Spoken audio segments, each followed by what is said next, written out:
anche Gianni Marilotti al Festival di Seneghe, non solo come gregario accompagnatore di Valentina Neri, anche come autore naturalmente, e fruitore di poesia, vero Gianni?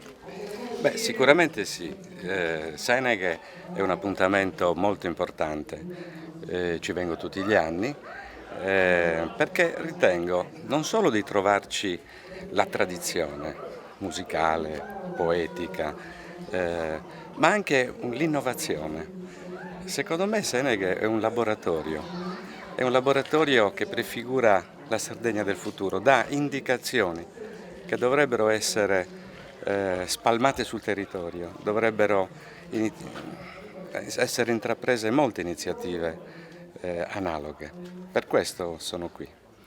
Hai detto una cosa che mi preme molto, l'importanza di decentrare gli eventi, di spostarsi anche da Cagliari sul territorio, spalmarsi sul territorio. È molto importante questa scelta, vero? Assolutamente sì.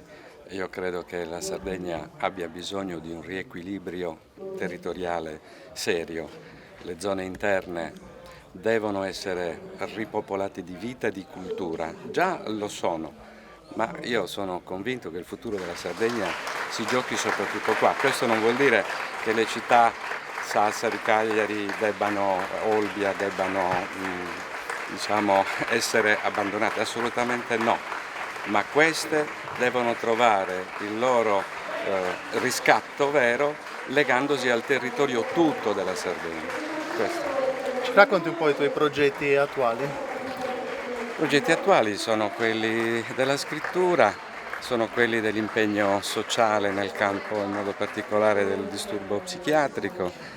Sono impegnato anche nella volontaria giurisdizione e anche sono giudice onorario di Corte d'Appello per i minori e sto continuando a scrivere perché scrivere fortifica, ti tiene vivo assolutamente.